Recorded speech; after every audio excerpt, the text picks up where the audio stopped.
Thank you for being in this space, the chiropractic universe by Dr. David Serio. We are very grateful that you are here.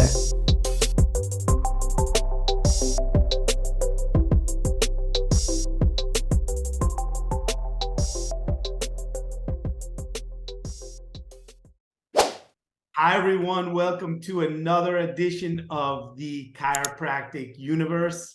Today, I have one of my greatest mentors, friends. We've spent so many different experiences, times together. The gratitude I have for this man is beyond words. And I'm so grateful that he's here. Dr. Arno Burnier, thank you for being here today. David, thank you so much for having me, and I return the favor to you. Really, our connection, our mutual experiences, the camps, the mission trip to Brazil, the MLS seminar, Life University, I mean, the whole thing, unbelievable. We have such a long history, so I cherished it very much, and I'm so grateful that we're doing this together. Me also, and we have great hair, so as you can see. So today, what I want to jump into right off the bat is this book. I have tons of questions for Arno, but before I ask him questions, I've read the book 3 times now, cover to cover. In my opinion, I'm gonna say this straight from my heart. This is, in my opinion, the best book for the public that was ever published on the chiropractic principles.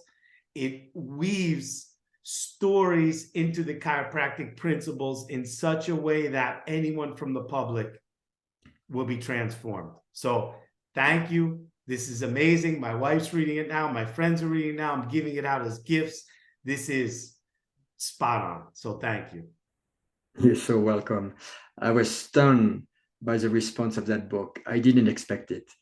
To be frank and honest, I was very anxious when I released it. I thought, is this going to be completely a bust? Am I going to get a lot of pushback? Because there is some pretty intense things in the book, and I pushed the envelope on some subject. But I felt it was needed to do a book that will be a journey, a story, blended with experiences, things that I witnessed, and then infused through it in a very gentle way, but in a powerful way, all of the principles, the vitalistic principle of philosophy of life, or understanding of life and health and healing and well-being. And, you know, the response that I've had, David, from lay people, from chiropractor, always great, but from lay people is even 90-year-old men, two men that I passed on the book to. One was a PhD in biology, the other one was an ex-banker. And both of them said, I wish I had known about chiropractic. I'm going to pass it on to my children. And then other people from the public, younger people, say, where can I find a chiropractor? How can I get a chiropractor? And the book is not selling chiropractic in any way, shape, or form. So I knew that the message has been conveyed without being pushy, being like a, you know, oh, you got to get chiropractic, you got to get chiropractic. It's a very beautiful, soft way of bringing and infusing the public with this principle. So I'm delighted. You know, Arno, yesterday I was reading in Reggie Gold's Triumph of Life that we can only prove things to ourselves. And what I really love about your book is I really felt like anyone that reads this book, it's so hard opening, but there's the logic is so crystal clear that they're going to prove to themselves that this just makes sense. You know, and that for me was the biggest takeaway from this book. You read it through. Also, I want to plug you because even though you've been in the United States for a long time, English is not your first language. And to write a book in another language is a very challenging task, let alone to write a book. So I mean, the takeaway for me from this was really that, you know, anyone that doesn't know about chiropractic or its principles is going to read this and say, this just makes sense. It's in my DNA, right? It's part of who I am. Totally. And you know, the other thing about the book that I feel is really powerful is that for chiropractors that hadn't had the blessing, the opportunity, the chance to have the education that you and I had, for those people, they can absorb chiropractic in a very beautiful way. And then they also can gain a knowledge of how to communicate to the public when different questions arise in practice.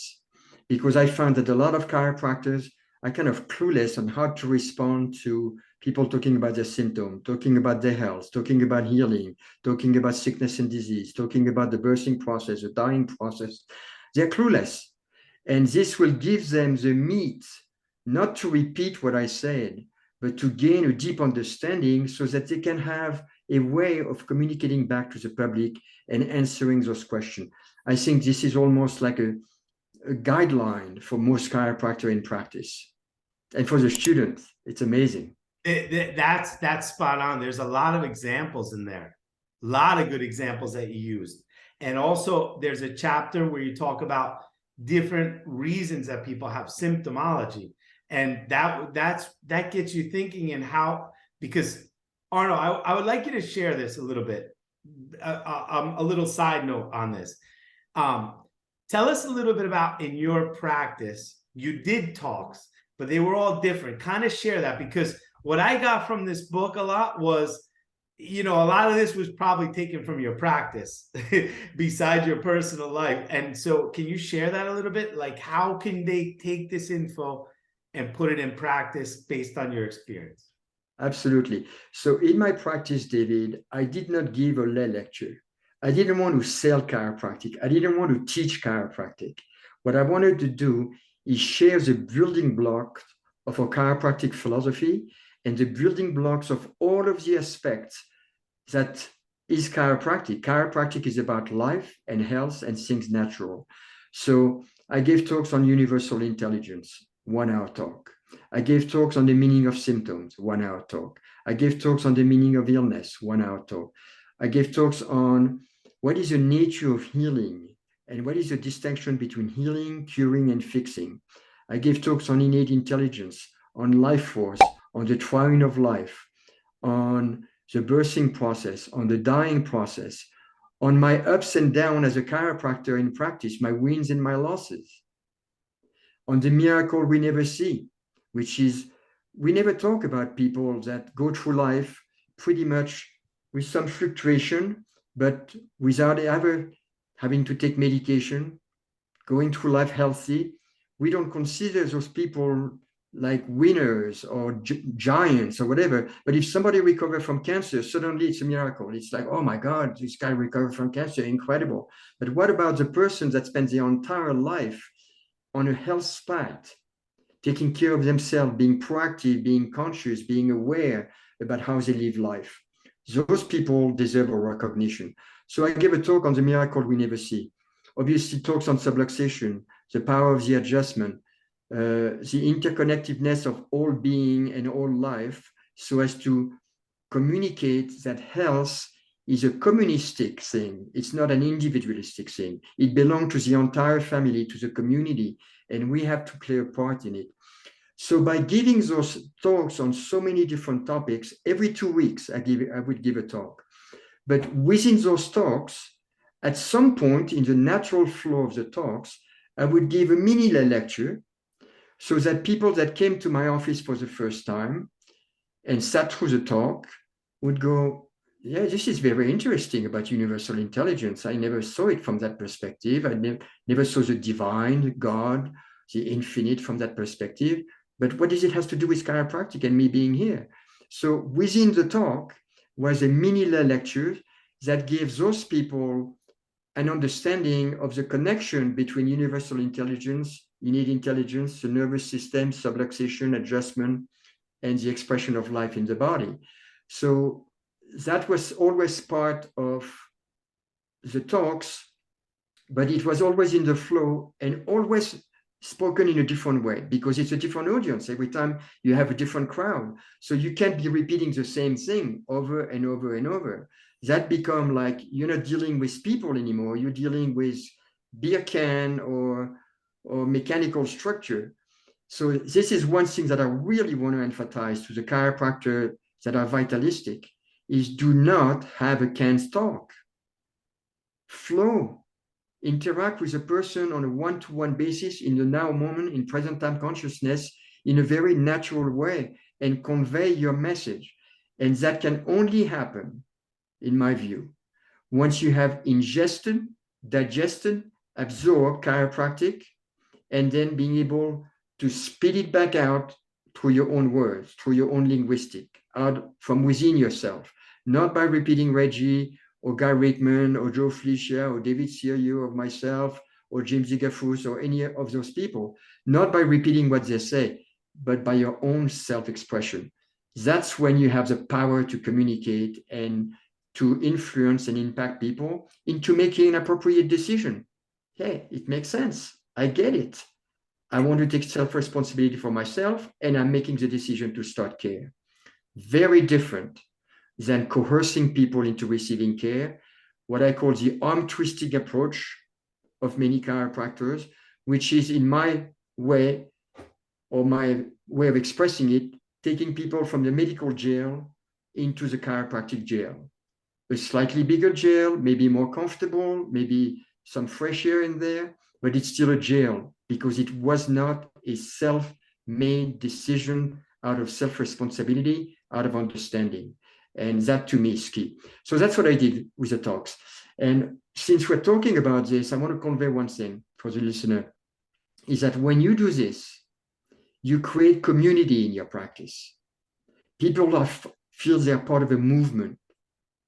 They're part of a community of people that have the same vision. And you can enroll people into your vision through your talks. And also what it does, you made a statement about where you stand, about your principle.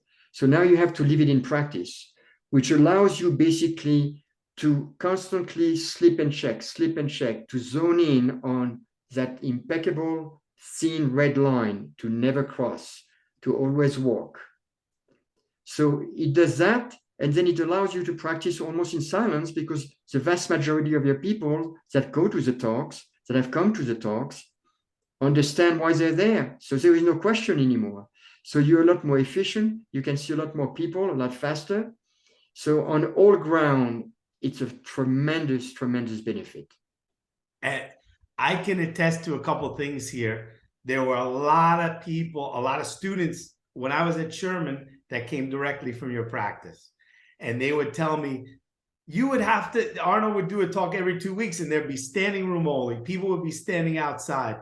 And because of Arno's mentoring, and Arno did a couple events for me in Buenos Aires. Remember, we had, the first one was very small. And then the next time he came back, there was standing room only. And I can attest to this, there's so many things to talk about in chiropractic and people want our message. You know, we don't have to go into things that aren't chiropractic because it's infinite. I remember Arno did an event for me in Buenos Aires and he spoke for about an hour and a half and it was dead silence. People didn't want him to they didn't want him to stop, you know, and that brought the consciousness of the practice to a much deeper level, which obviously spread into the community. And so if you're not doing talks here, I know I'm plugging your book a lot, but I really love it. So, you know, if you're a chiropractor right here, you have enough information for 5 years of talks. This will stimulate your mind for literally 5 years of talks in the practice. Yeah, you can piggyback on it. You can create your own content, because obviously I couldn't put, 1 hour talks in every one of the chapters of those books. So it was very condensed, the essence of the message, but you can expand on it at any time the way you want. So it's a great guideline. Totally. And Arno, I have a question for you. What is your thought today? Because, we have social media, very different landscape today. What are your thoughts on on videos, for example, educating your community besides the talk? I'm not saying only videos, but what's your thought on, sending out videos to community, all that stuff? Well, obviously today with video and conferencing and all this, it's a great way to spread your message. When I was in practice, video production was a whole production. It was expensive. It was huge equipment, lighting, tripods, and all this. Today, you don't have to have that. However, the power of in-house talks, person to person, when you have a crowd of 40, 50, 60, 80 people in your practice every 2 weeks, people feel part of a movement, but they feel you as a human being. They feel your energy. They are in the room, feeling the energy that's filling the room and the tone of the room. You don't have that through video. So videos are great. And talking about this, one thing that I notice about social media, I look at some people's website and it's a travesty. It's a travesty because I know this is not how they practice. So they put something out. Oh, it sounds great. It's marketing, whatever. But it's so dissonant to the reality of what people are going to meet when they come into their practice. So if you're going to do website, if you're going to do video, be congruent with your message. Don't go out fishing and compromise your principle. Be congruent with your message. I've never compromised my message ever, anywhere. And I never had to advertise when I was in practice. It was all word of mouth and reputation. So it can be done. And that's the most powerful way to practice. It's the most stressful way to practice, stress-free way to practice. And also it's the cheapest way to practice. You just invest yourself. Yeah. And, Arno, this is interesting. Billy Graham, who, was probably the preacher that brought more people to Christianity. I read that he literally, his message was from one verse in the Bible, but he found millions of different ways to get that message across. I mean, and, I'm just giving the analogy here of that. And, Reggie also, it was like his message was the same, but he found different ways to get it across. So, you're one of the people that I've heard speak over and over and over. And I've always thought Arno can talk about anything and bring it into chiropractic principles, and that's something that I really value from your mentorship, because I've heard you speak on topics like birthing, death, dying, symptoms, whatever it is, but it's always infused with the 33 principles. And this is a point I want to kind of hit on, because you said this to me when you came to see my practice the first time, and it really hit me. You said you have a personality practice, and it kind of hit me hard. And I thought about that for many years, still to this day, what that meant. And I realized if our practices are all centered on the 33 principles, but with our unique expression, the public will understand what we do. But if we bring in and make it about ourselves, or without an understanding of the 33 principles, and it just becomes, this is what chiropractic is. No, this is what it is. There's confusion. So can you kind of hit on that thought a little bit?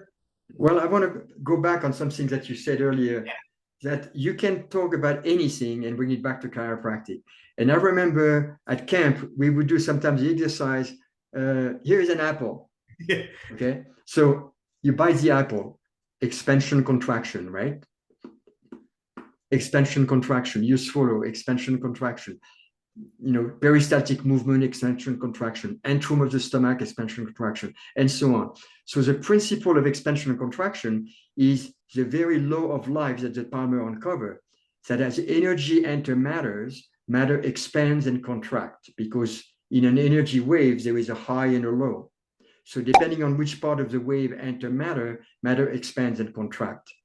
So you can take an apple and use this to bring it back to the law of life from the Palmer, to Palmer law of life, the law of expansion and contraction of energy flow through matter, normal energy flow, normal rate of expansion contraction, alter energy flow, alter rate of expansion contraction, no energy flow, no expansion contraction, death, dying, right?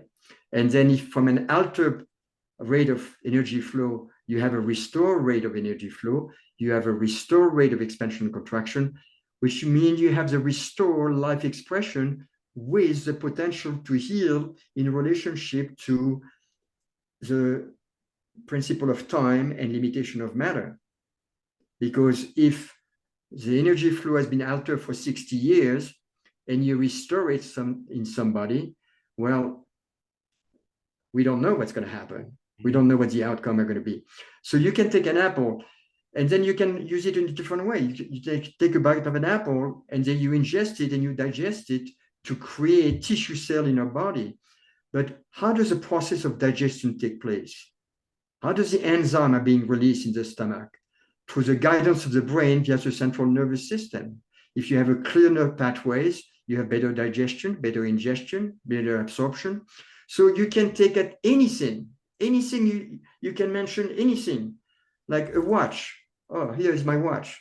Okay, so when I look at my watch, my eyesight is picking up a light wave that enters the iris, goes into the visual cortex, is being interpreted by the brain, and now my body manufactures an image. It's all happened through the nervous system. So anything you looked at, because chiropractic is about life, and life is being felt, expressed through the nervous system. So you can always relate it back to the nervous system. So that's the beauty of our profession. 100%. And there's I love when you say 100%. and you know, sometimes, so I follow Arno on my social media, hashtag chiropractic, and you know, without judgment, but it always is, it's always surprising to me that how many chiropractors don't talk about chiropractic. And it's like, and I know a lot weren't taught. And that's another reason why I want to plug your book again, because you know, a lot didn't get it at their schools. Now it's even less than when you went to school. When I went to school, you know, because of the whole system, it's getting less and less chiropractic. I just heard yesterday, listen to this, that Palmer is removing toggle from their main curriculum. You know, so, I mean, wow. If you're a chiropractor, on Amazon.com, you can get this book, Cafe of Life, The Mosquito Principle.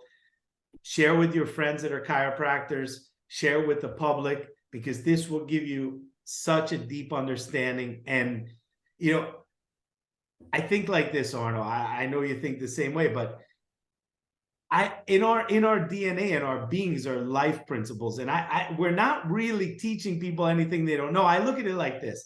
So often I hear chiropractors saying it's so hard, the public doesn't understand. I think it's easy, right? We're just removing the crap that they were brainwashed with, because these truths are inherent in our beings, and it is really easy. And when people read something like this, there's very few people I can imagine. I don't know anyone that's going to read this and say, wow, that's bullshit. It doesn't make sense. It's like, it's universal principles of life.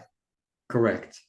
I always talk about speaking the unarguable truths. It can't be argued by Princeton graduate. It can't be argued by the plumber, by the people that collect the garbage. It cannot be argued. And that's a key important thing. And you know, you talk about English not being my first language. When I started practicing, I was still very raw in English. But Reggie always told me, when you're in your practice, you only work and study and spend time on chiropractic. Unless there is an emergency from your family, you're not taking any phone call, you're not looking at a motorcycle magazine or, you know, real estate magazine, you're not doing anything but chiropractic. So because English was not my first language, I had to write my talks. When I started, I wrote my talks. And every sentence that I wrote, I went like, is this true? Can it be argued?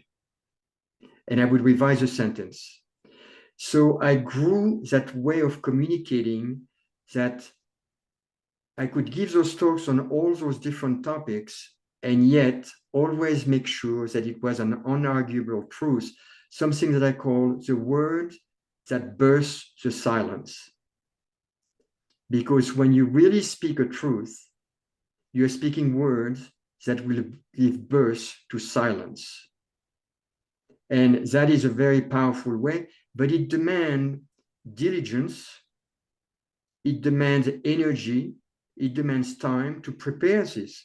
So this is why a lot of chiropractors don't want to spend the time. They want a quick, easy fix for their practice, instead of, I am going to become this beacon of light, this broadcasting station of the truth about the principles of life, the principle of health and healing and well-being.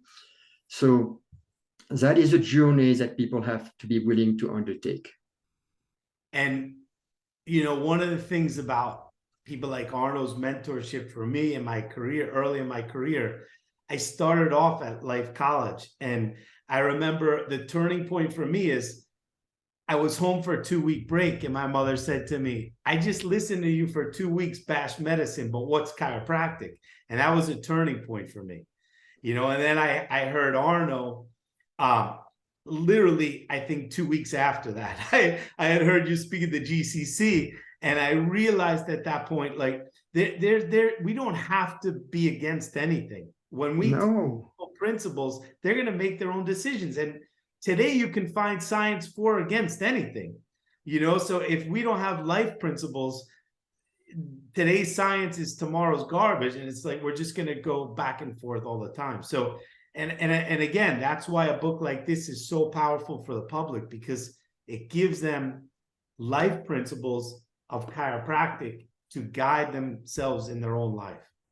Yeah, I see chiropractor giving talks that are against medicine, against medication, against vaccination, against so many things. But when you're against, you're not for something. And this is something that I picked up, and I mentioned it in the book, from some of the people that, even though I never met them, I felt I was mentored by them. Martin Luther King was not against racism. He was for equal right. Gandhi was not against the English occupation. He was for the freedom of India. So it's very valid what you mentioned. When you are for the life principle of chiropractic, when you're for health, for well-being, for wellness, then the way that you communicate is very powerful, and it doesn't meet resistance when you're for something. But when you're against something, just feel it energetically. If you're against something, you will meet resistance. And you give energy to something that you're against, which means that against will grow bigger, because you're giving energy, it's a law of life, to something. When you give energy, when you're for something, it's bound to grow bigger, because this is where you place your energy. It's a law of life. Whatever you put your energy into will grow bigger. It's that simple. It is. Before we go, I just want to give a shout out, a plug to the new president of Sherman College of Chiropractic. It's our alma mater. My personal story was I met Arno and Reggie within, I think, a month of each other. And I just both asked them, where can I get this? And they said Sherman.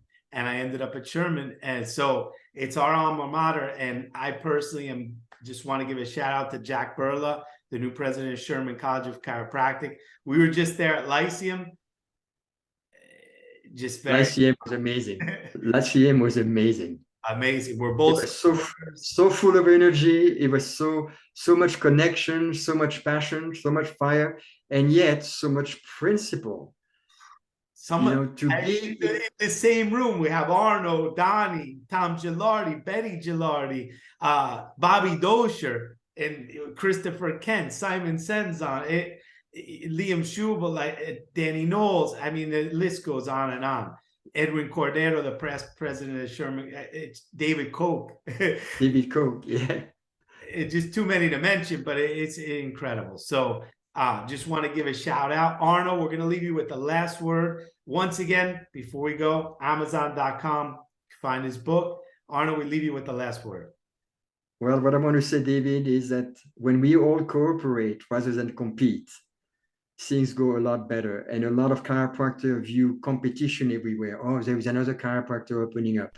There is never competition. The body does not compete against itself. The cells of the body do not compete against themselves unless they are disconnected from the whole.